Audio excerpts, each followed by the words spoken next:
Mitenena tokoa Jesosy amin'ny fomba fanaonao aminay tsirairay avy eto amin'ny alalan'izay teny torina eto. Aoka Jesosy miteny avy aminao ihany no tafita ho reny izao vahoakanao mangetaeta izao. Aoka ianao no hiteny amin'ny fomba fiteninao Jesosy, ianao mampita ny hafatra amin'ny alalan'ny mpanomponao. Aoka ho ianao rery ihany no hita eto, ary ny fanahinao masina irery ihany no hiasa aminay tsirairay avy eto androany. Saotra Jesosy, Amen. Nos deux lectures du jour, Luc chapitre 17 versets 11 à 19 et 2 Rois chapitre 5 versets 14-17 rapportent deux récits de guérison de lépreux.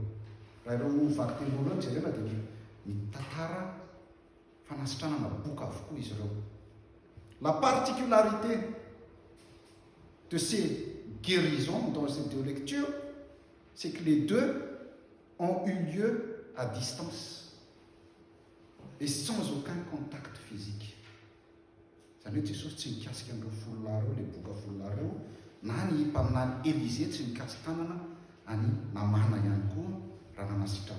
Luc rapporte que les 10 lépreux crient vers Jésus de loin. Et dans l'autre récit, le prophète Élisée envoie tout simplement Naaman, le général syrien lépreux, se laver 7 fois dans le Jourdain. Naaman n'a même pas rencontré le prophète Élisée. Si vous lisez bien le texte, quand vous aurez le temps, relisez ce passage-là. Naaman n'a même pas rencontré le prophète Élisée, qui n'a même pas pris la peine de venir à sa rencontre. On peut rapprocher l'attitude de Jésus dans la guérison des 10 lépreux à celui d'Élisée dans la guérison de Naaman. Aucun des deux n'a fait un geste spectaculaire. On aura dit des miracles, dans les deux cas, l'obéissance à l'ordre reçu a apporté la guérison aux lépreux. Revenons un peu dans le contexte pour comprendre pourquoi il n'y a eu aucun contact. Pourquoi les 10 lépreux ont crié de loin au lieu de se rapprocher de Jésus?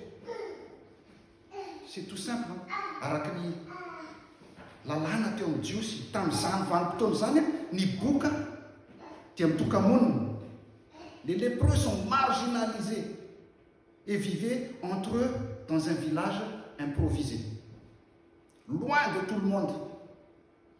Ils voyagent souvent en groupe de 10, avec une cloche en criant « Lépreux, impurs, lépreux, impurs, malutwe, malutwe » et nyakakadaolo ny olona.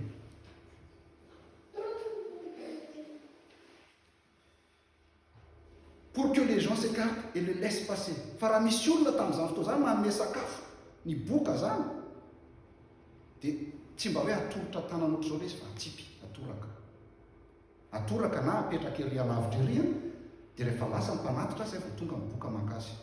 Zany ny zava-misy tamin'izany fotoana zany. Eto raha manaraka tsara isika zany dia hita fa reto boka folona reto dia tsy mbola sitrana raha miala teo amin'i Jesosy. Mbola tsy sitrana izy miala teo. Fa teny am-pandehanana ho any mpisorona. Izy ireo no natsapa fa hoe sitrana. Eny am-pandehanana izy no hoe sitrana. Peut-être, on ne sait jamais, on ne sait pas. Peut-être qu'ils n'ont pas compris cet ordre de Jésus d'aller voir les prêtres. Mais ils obéissent tout de même. Ils ont obéi tout de même sur le champ. Ils n'ont même pas discuté, ils ont obéi. En fait, Jésus, en demandant aux malades ou à ces lépreux d'aller se montrer aux prêtres, Jésus fait appel à leur foi et à leur confiance. Il les invite à croire en leur guérison, même s'ils n'ont pas vu la guérison encore. La loi juive était très claire à l'époque. Ils doivent aller voir les prêtres qui vont constater la guérison et les déclarer purs et qu'ils peuvent réintégrer leur village.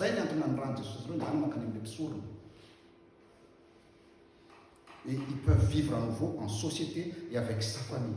En fait, le prêtre n'a aucun pouvoir. Le prêtre n'avait aucun pouvoir de les guérir, mais il était mandaté pour les déclarer purs. Ici donc, Jésus, en les envoyant voir le grand prêtre, Jésus les a non seulement guéris de leur maladie physique et corporelle, mais il les a aussi réintégrés dans la société.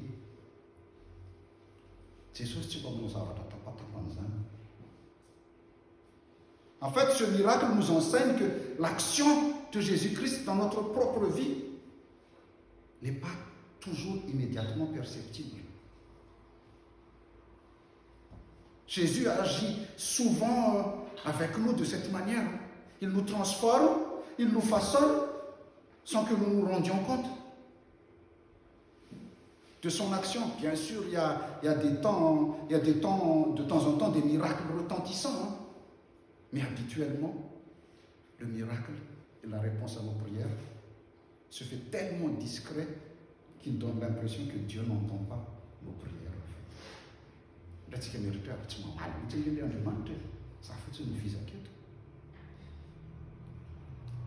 Ici, ce qu'il faut savoir, c'est qu'il ne s'agit pas de mettre en cause la réalité de la foi des 9, mais de souligner l'exemple de foi du 10e.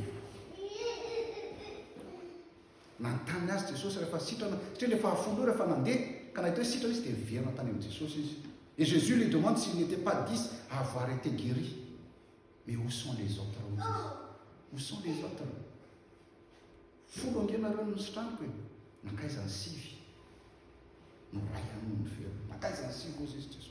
Un seul est revenu rendre gloire à Dieu. Et celui-là, c'est un Samaritain. Ça veut dire un étranger. C'était même pas un juif, c'est un étranger.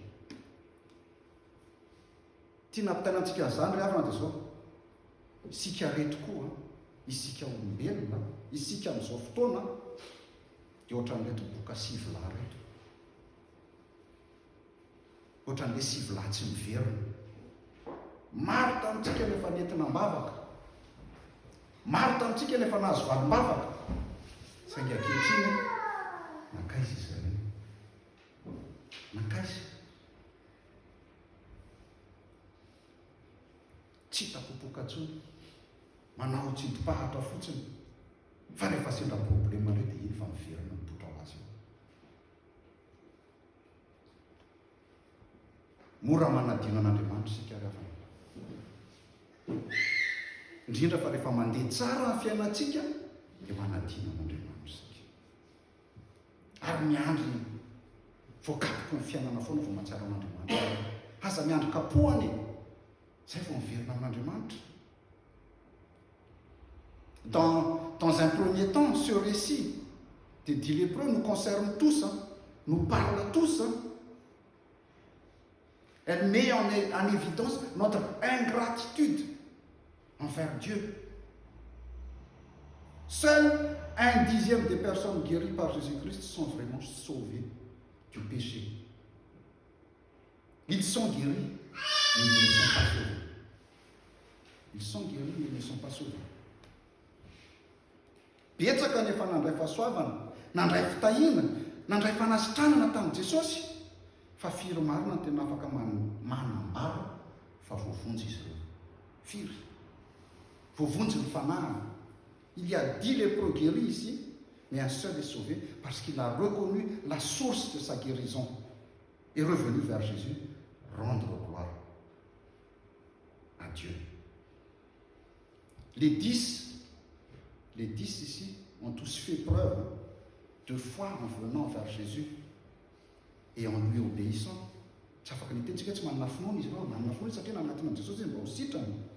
Mais un seul est sauvé. Les 10 ont tous fait preuve, mais un seul a fait preuve de reconnaissance et d'attachement, vraiment un attachement à Jésus. Le texte, le récit, fait remarquer que les païens représentés par le Samaritain sont parfois plus capables de gratitude que les bons croyants. La différence entre le Samaritain guéri et les 9 autres, c'est que pour le Samaritain, il n'y a pas que son apparence qui a changé. Il n'y a pas que son corps qui a changé.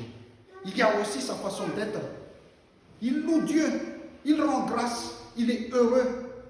Et Jésus le voit bien et lui dit, relève-toi et va, ta foi t'a sauvé. Il est le seul qui est sauvé. Les autres, les 10 ont été guéris, mais un seul est sauvé. Deuxième remarque, parmi ces 10 lépreux, le texte mentionne que l'un d'eux est samaritain et les autres sont des juifs, probablement des juifs, car Jésus les envoie vers les prêtres, c'est-à-dire au temple. Et comment on appelle ça? Ceci mérite notre attention parce que nous savons qu'une haine réciproque séparait les Samaritains des Juifs. Les Juifs considèrent les Samaritains comme impurs et infréquentables. Parce que les Samaritains sont des descendants de mariage mixte entre Juifs et païens qui remontaient à l'époque de l'exil. Ari Ramamartik Luc avait déjà parlé au chapitre 9 qu'un village samaritain refusa d'accorder l'hospitalité à Jésus. Les habitants de ce village avaient appris qu'il se dirigeait vers Jérusalem et c'était une raison suffisante pour lui interdire l'entrée de leur ville.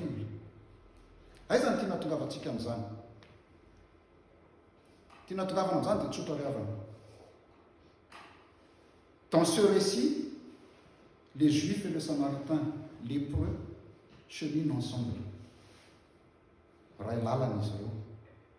Dans le malheur et dans l'épreuve, ils savent se mélanger et cheminer ensemble. Pourquoi attendre d'être dans l'épreuve pour s'unir?